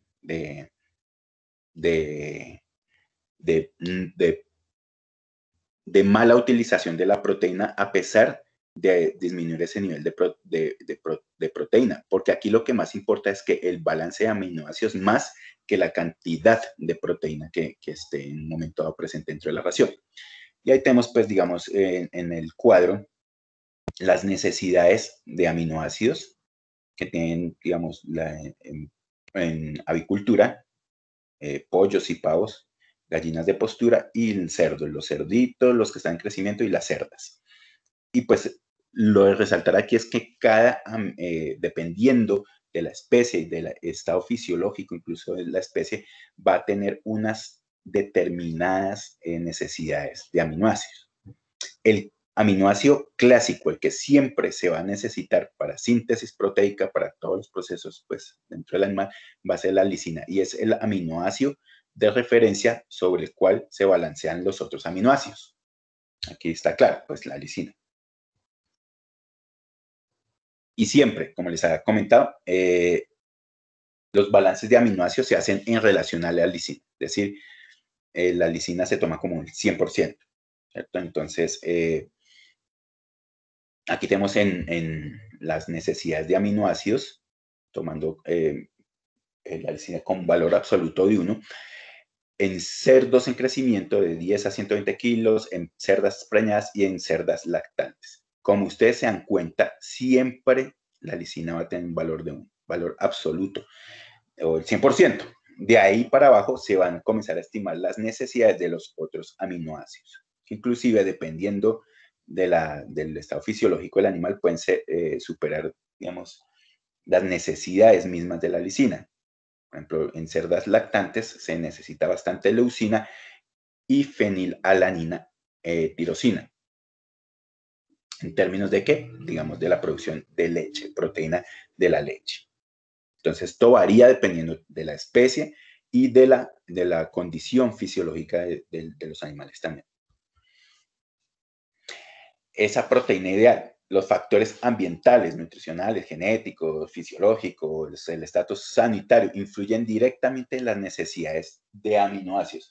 Ahora hay que pensar más en términos de aminoácidos que en términos de la misma cantidad de proteína que necesita el animal. Puede ser una proteína, yo que sé, del 22%, sí, pero con unas grandes deficiencias en términos de su perfil de aminoácidos. Por lo tanto, esa proteína no va a ser tan de buena calidad. Entonces, cuando hablemos de proteína, siempre pensemos es en balance de aminoácidos, en perfil de aminoácidos. Las exigencias de aminoácidos, por lo tanto, son variables. La relación de los aminoácidos y respecto a la lisina, esa sí no se altera. Siempre va a ser la misma relación. Se van a necesitar las mismas concentraciones de aminoácidos o hay las mismas, pero las exigencias no varían en relación a la lisina. Lo que varía, digamos, son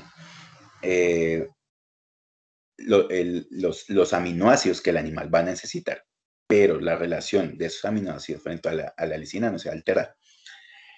Por lo tanto, es indispensable determinar las exigencias exactas de lisina para poder así posteriormente calcular las exigencias de los otros aminoácidos. ¿Por qué? Porque la lisina pues, es el aminoácido limitante por excelencia en los recursos alimenticios.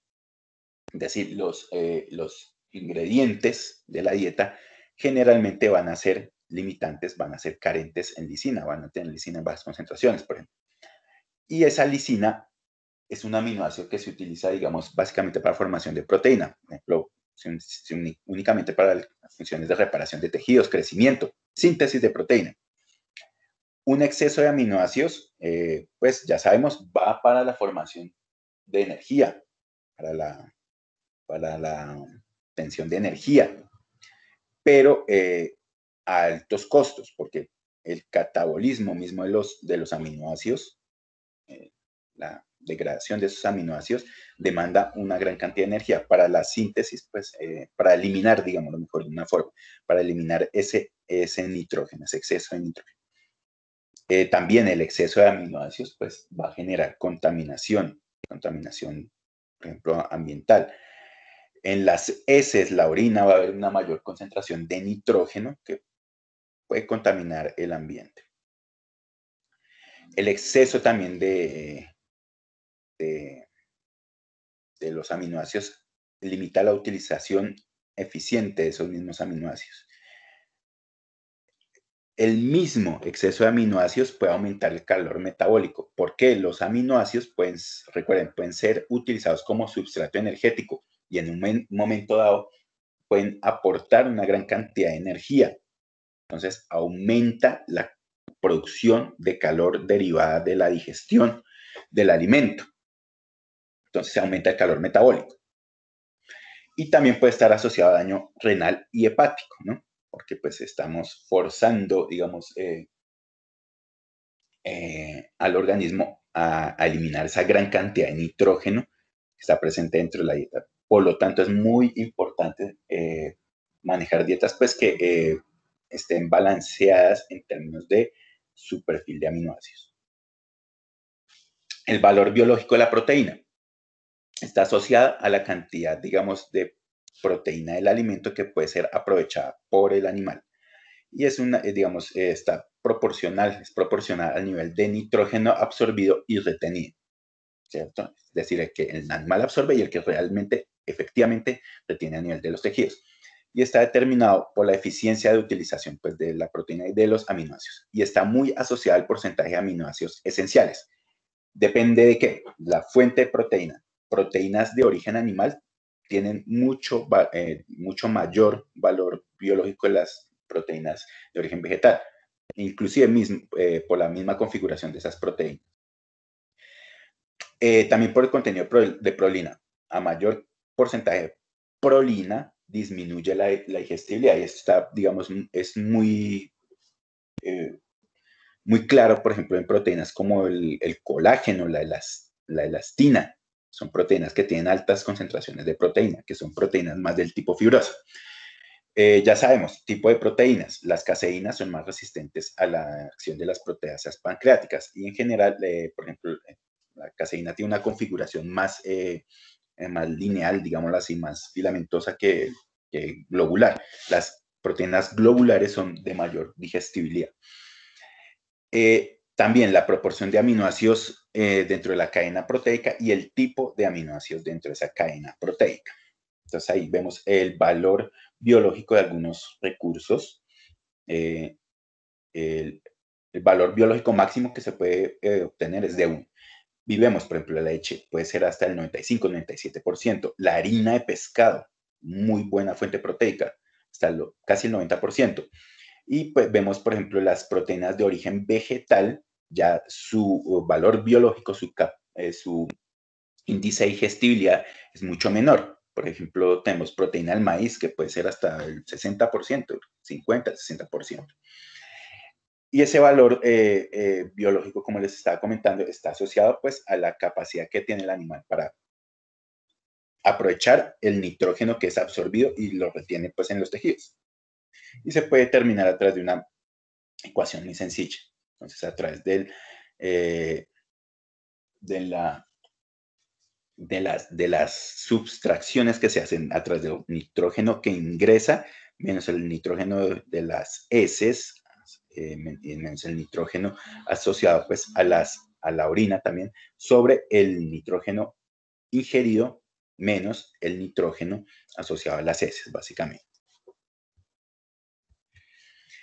Bueno, la degradación de la proteína es indispensable pues, para permitir un cambio rápido de la cantidad de proteína a nivel del organismo, en mantenimiento de la cantidad de aminoácidos que están presentes en ese pool de aminoácidos, en ese fondo metabólico común, permite, digamos, también la generación de aminoácidos durante periodos de deficiencia o de restricción alimenticia. Es decir, el animal comienza a degradar su propia proteína para mantener la cantidad de aminoácidos circulantes pues, que necesita.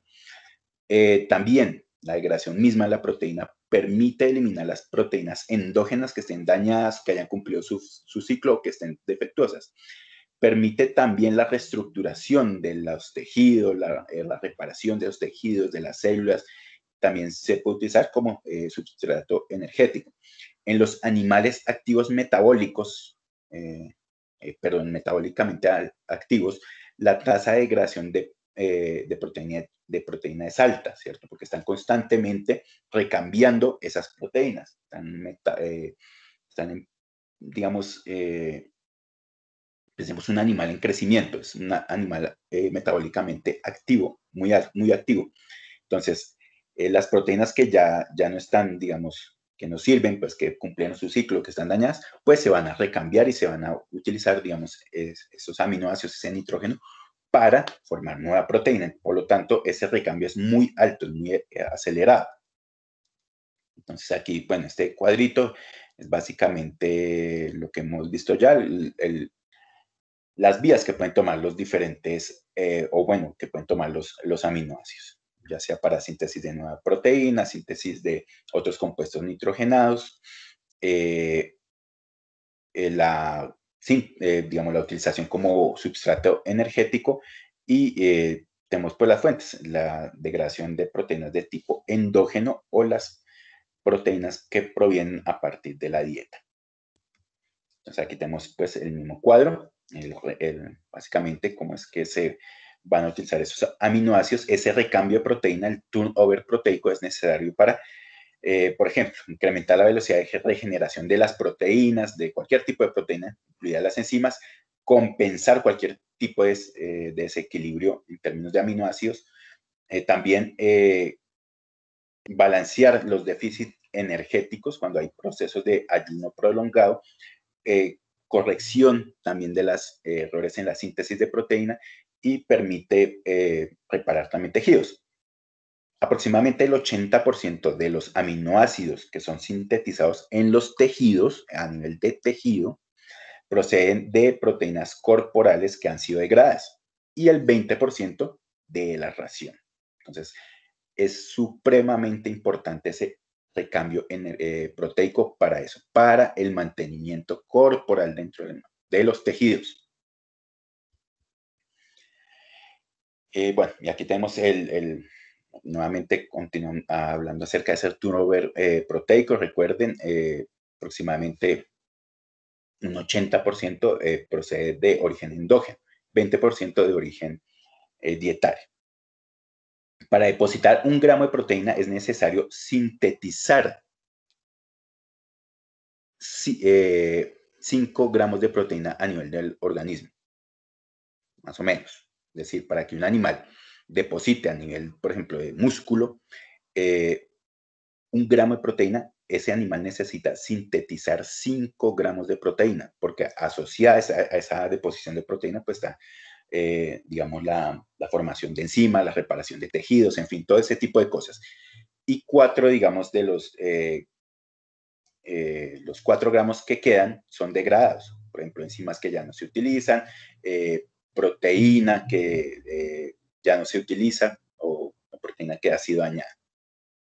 Entonces, es constante el recambio de proteína a nivel del organismo de los animales. De un total, de un 100% de proteína, aproximadamente 80% se absorbe, 20% se excreta en las heces y de ahí más o menos un 45% de la proteína absorbida es depositada en los tejidos, músculo, piel, vísceras, cualquier otro tipo de tejido, ¿cierto? Y el resto, pues, digamos, es metabolizada y se excreta, por ejemplo, en forma de urea. Aquí tenemos la tasa de renovación de proteínas de los animales adultos. Básicamente, esa tasa de renovación proteica está mediada o modulada por el estado nutricional del animal, el estado fisiológico, y esa tasa de renovación de la proteína varía entre los tejidos e incluso dentro de la misma especie, dependiendo pues el estado fisiológico mismo del animal.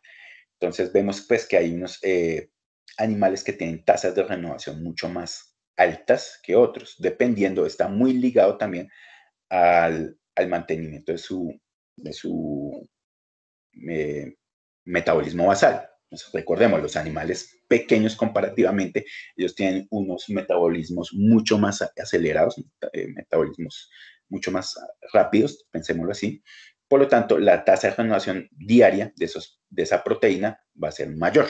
Lo comparamos pues con animales de mayor peso.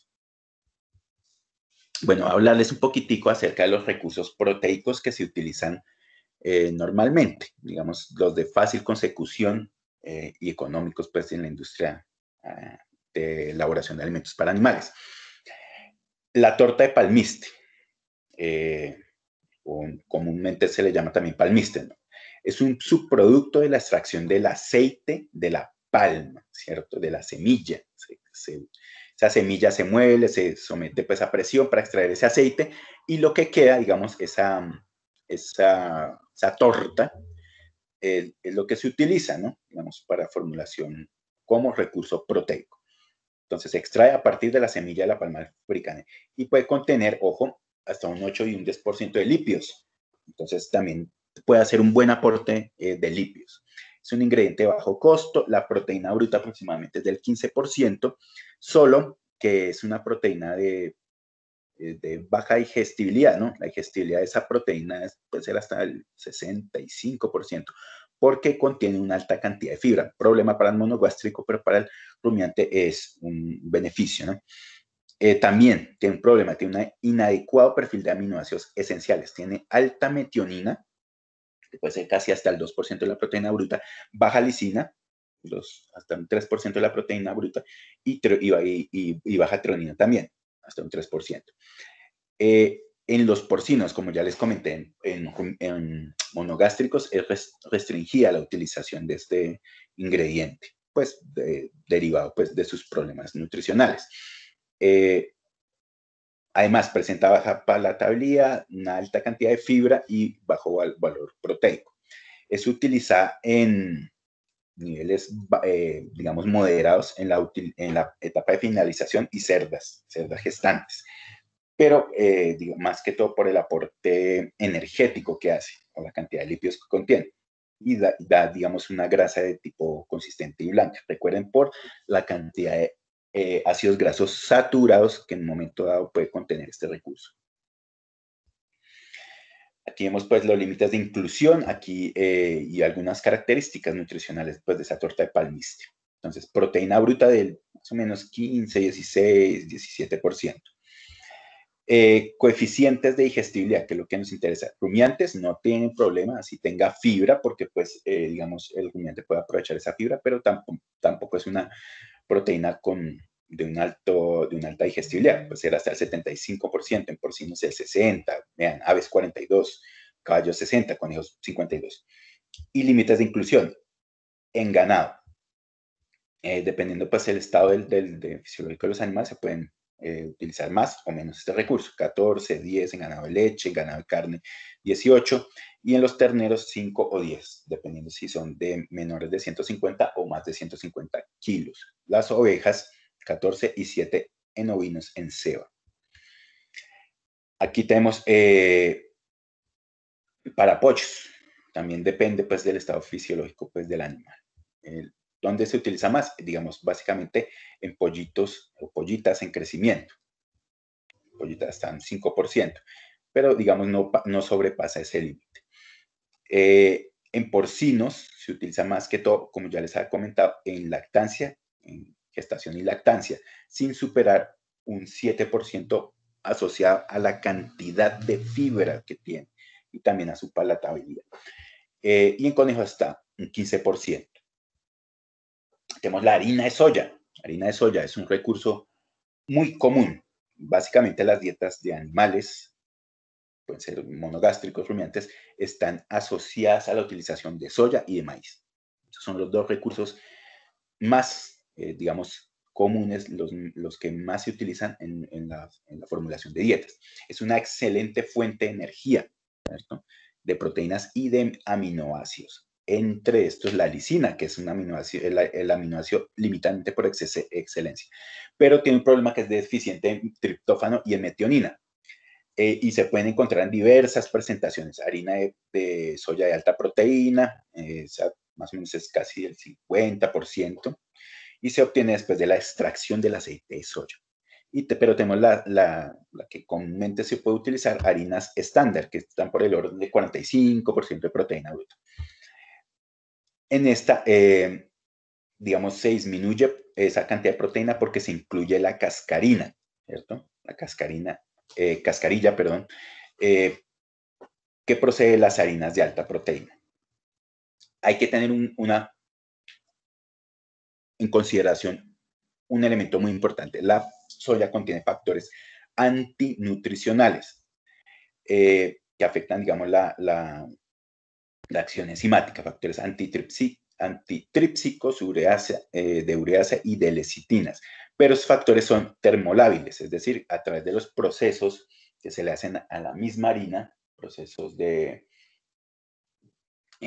térmicos, se destruyen pues estos factores antinutricionales. También tiene factores antigénicos, glicina y la beta-conglicina.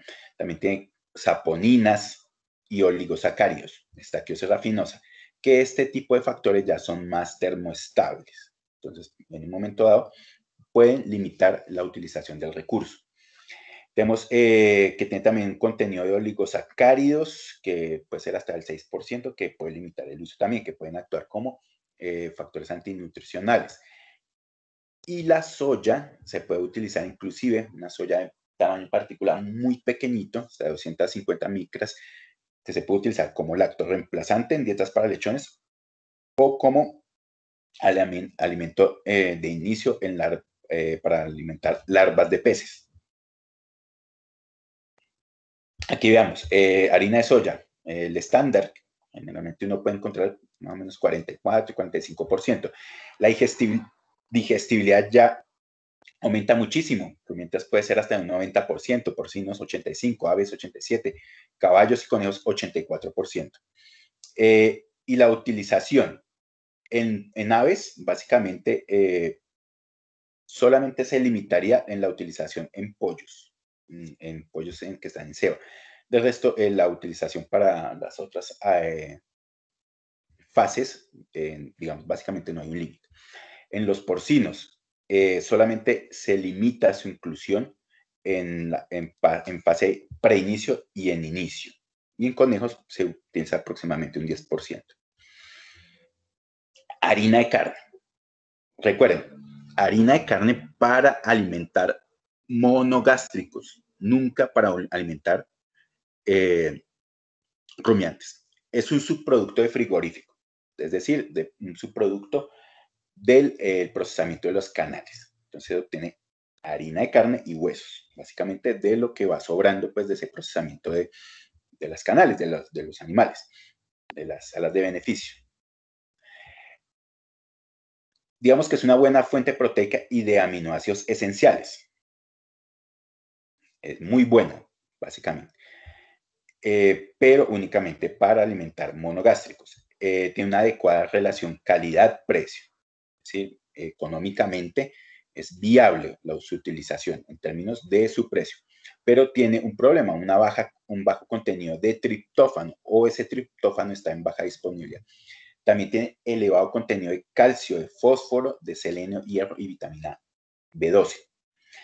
¿Qué disminuiría la utilización? La variabilidad de la calidad, es decir, en términos de que existan riesgos por adulteración, riesgos por contaminación microbiológica, por la misma frescura de esa harina de carne.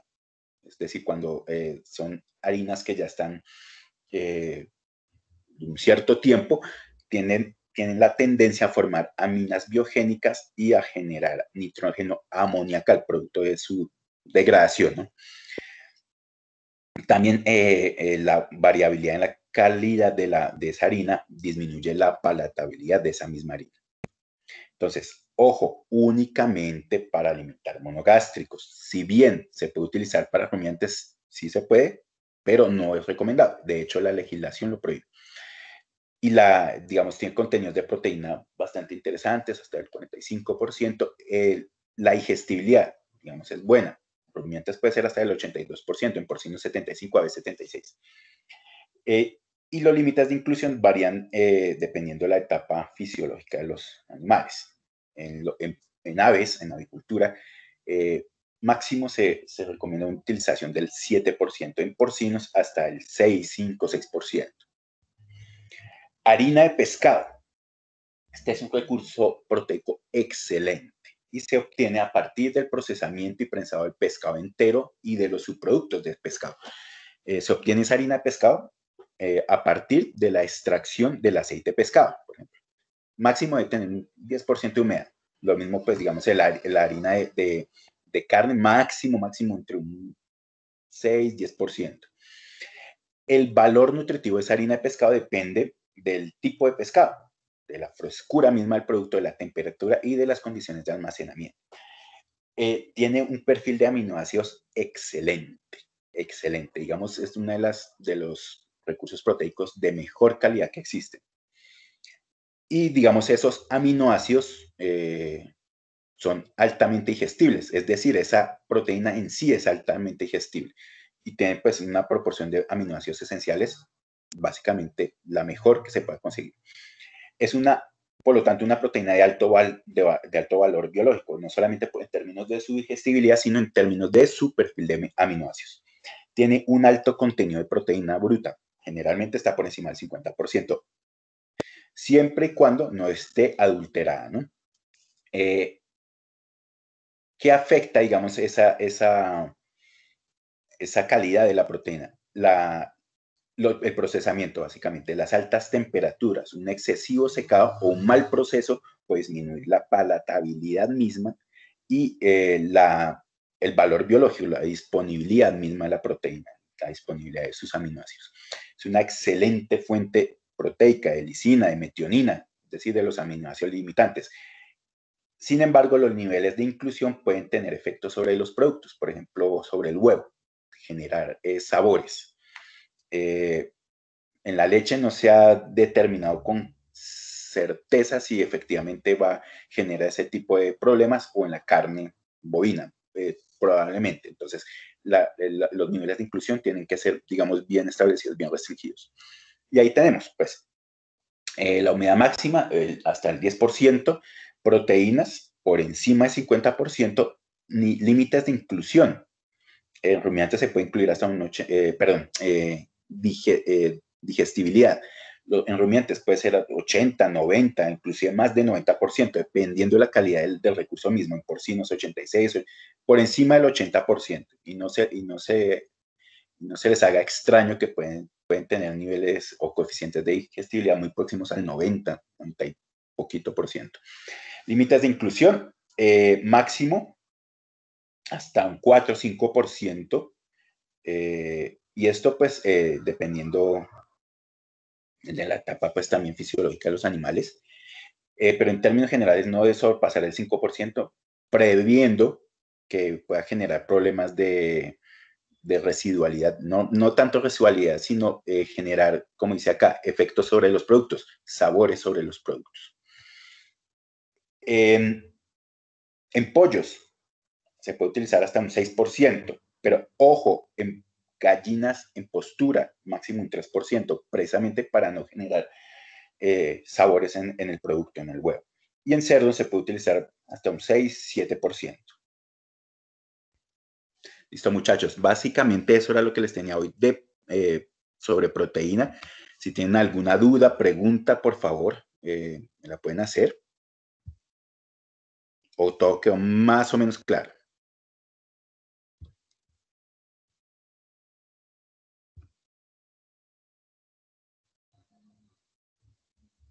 Sí, profe. Sí, profe.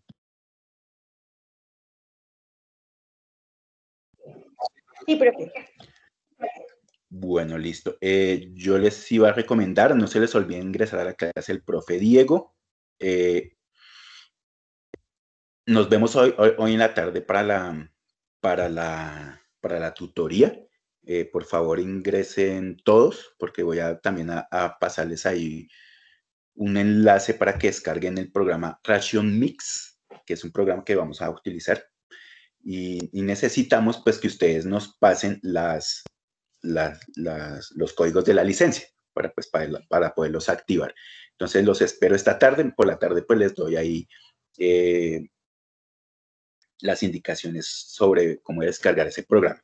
Lo iba a hacer ahorita, pero pues el tiempo no me alcanzó porque no sabía que el profe Diego les había programado esa clase, pero entonces, pues, lo hacemos hoy en la tarde.